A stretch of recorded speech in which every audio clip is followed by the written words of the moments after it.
Hoje começa a série falando sobre diabetes. Vamos falar das diabetes mais comuns, que é o diabetes tipo 1 e o diabetes tipo 2. Falar como ela funciona, como que ela se desenvolve, por que ela se desenvolve e superficialmente sobre seu tratamento. Hoje, especificamente, vou falar sobre o diabetes tipo 1. Uma coisa muito importante para se falar é que o diabetes, ele é diabetes mellitus, pelo seu sabor de mel adocicado na urina, que era o método diagnóstico no passado. Antigamente, o tratamento do diabetes era muito difícil. Se fosse o diabetes tipo 1, era uma doença sem tratamento e poderia ser fatal em meses a poucos anos. Felizmente, hoje nós temos as insulinas. A insulina, aliás, vai fazer 100 anos em 2021. 100 anos que nós podemos tratar essa doença. E como acontece essa diabetes tipo 1? É uma doença autoimune, ou seja, que o nosso próprio corpo produz uma defesa, seus anticorpos, contra a nossa célula beta do pâncreas. O pâncreas é um órgão que fica lá no abdômen, na barriga, e ele produz, essa célula beta produz a insulina. Quando o nosso corpo produz uma defesa que destrói essa célula beta, a produção de insulina vai diminuindo cada vez mais. E nós só temos sintomas de diabetes quando 90% das nossas células já morreram, ou seja, muito avançado.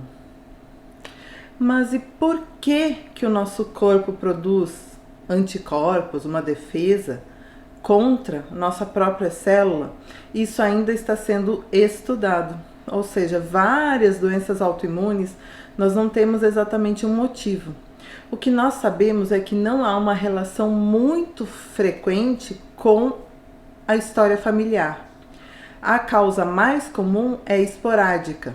Claro que seu pai e sua mãe tiverem diabetes tipo 1, você tem chance maior de ter diabetes tipo 1. Mas não é como certo. Não é assim, meu pai e minha mãe têm DM1, eu vou ter DM1. Não. E a frequência maior dos DM1 são esporádicos, ou seja, nem o pai nem a mãe tem diabetes tipo 1 e a criança apresenta.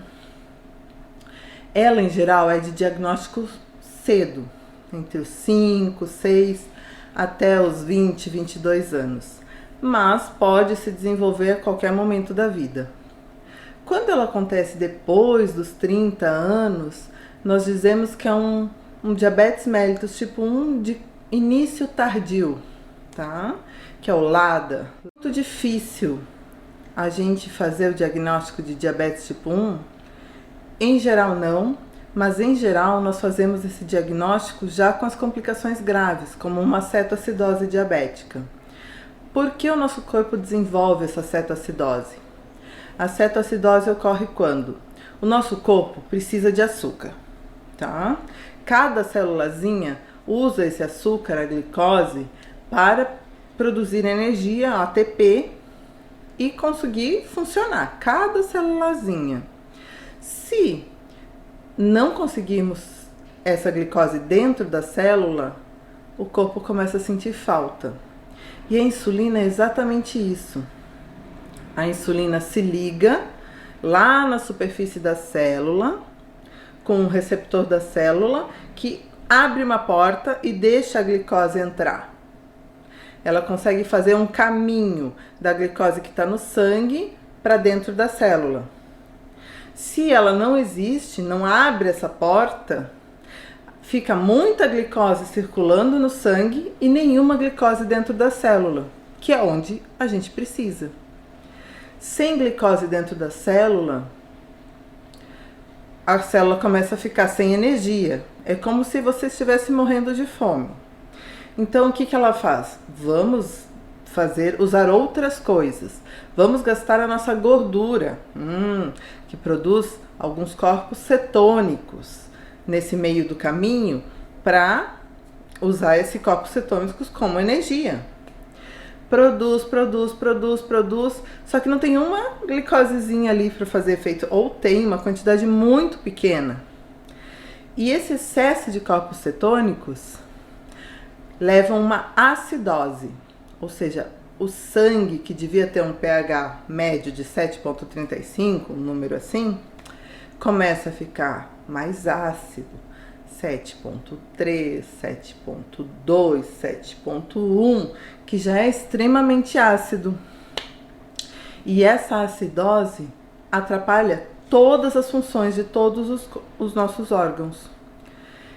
E esse excesso de corpos cetônicos, essa acidose, essa falta de glicose no cérebro, começa a deixar a pessoa confusa, desorientada.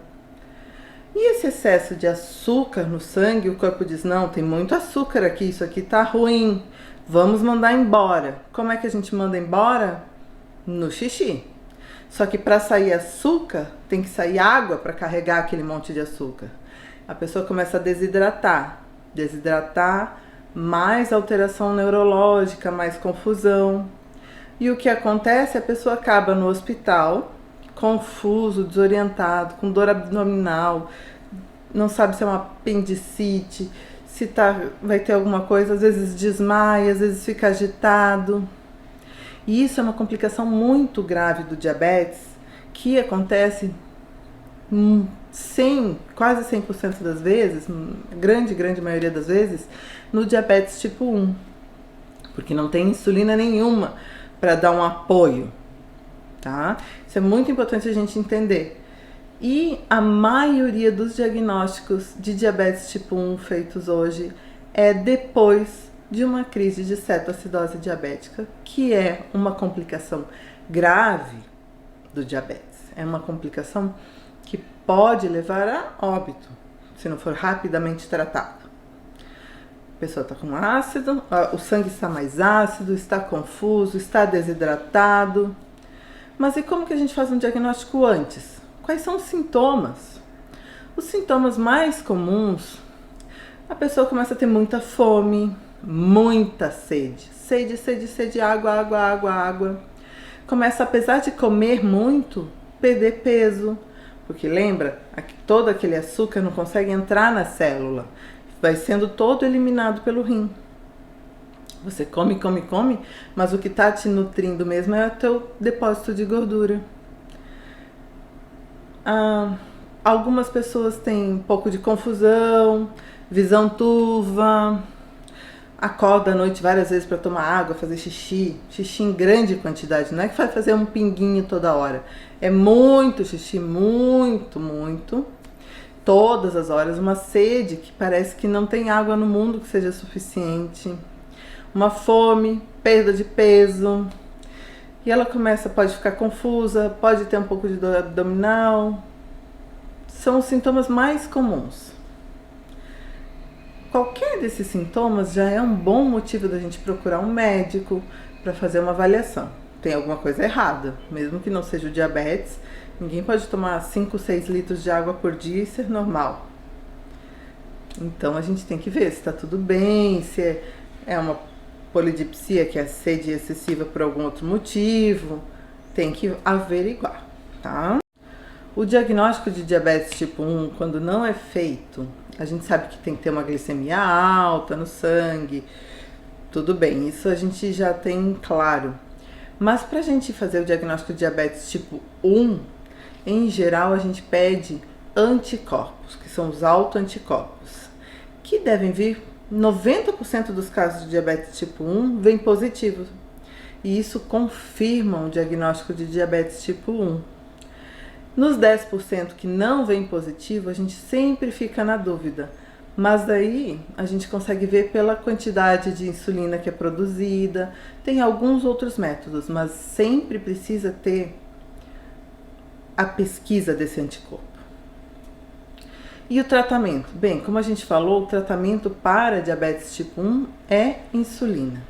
Não existe nenhum outro tratamento que vá te fazer melhorar. Existe ainda, a gente fala em transplante de pâncreas, algumas outras coisas que estão sendo desenvolvidas, mas se a gente for pensar, é insulina. A insulina pode ser administrada em bomba de insulina. Agora a gente tem a insulina oral, aspirável. A gente tem a insulina de injeção de muito lenta e muito rápida absorção. Mas o paciente vai ter que ter um bom controle desse uso de insulina. Apesar de ser uma doença difícil de aceitar, de difícil convivência, o tratamento é extremamente compensador. Porque a pessoa pode voltar a ter uma vida muito saudável, muito semelhante do que ela tinha antes. Pode consumir os alimentos que ela deseja, que ela sempre gostou, claro que numa alimentação mais saudável.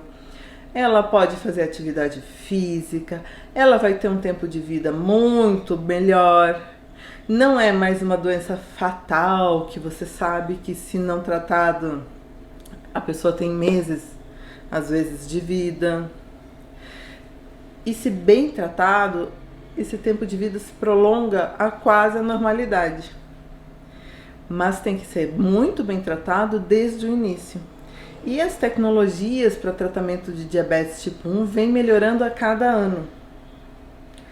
Você vai poder comer doce? Tem um medo assim, mas ela nunca mais vai poder comer doce depois?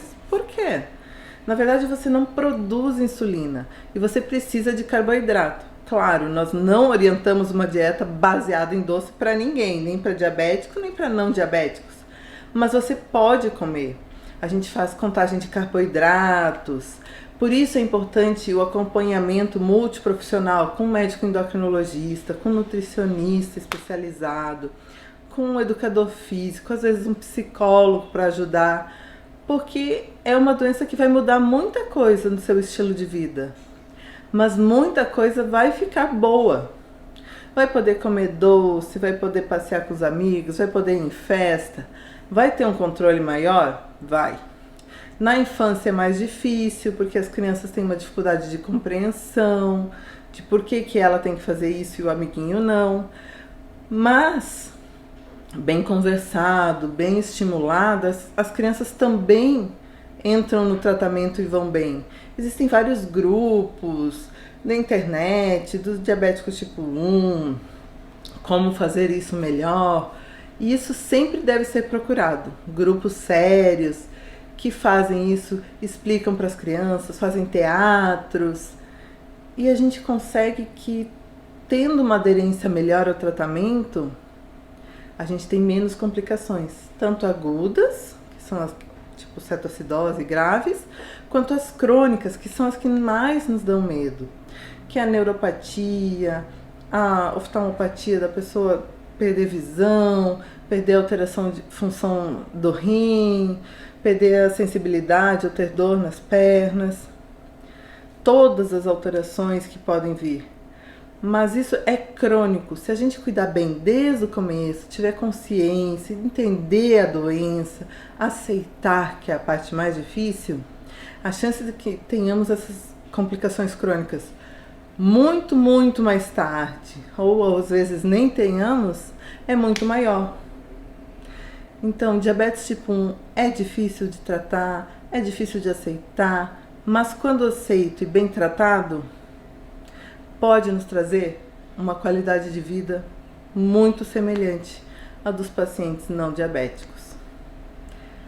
E hoje era isso que eu queria falar. No meu próximo vídeo eu vou falar um pouco sobre o diabetes tipo 2, que é a responsável por 90% do diabetes no mundo todo. Então vamos falar sobre ele na próxima. Aguardo vocês. Beijo!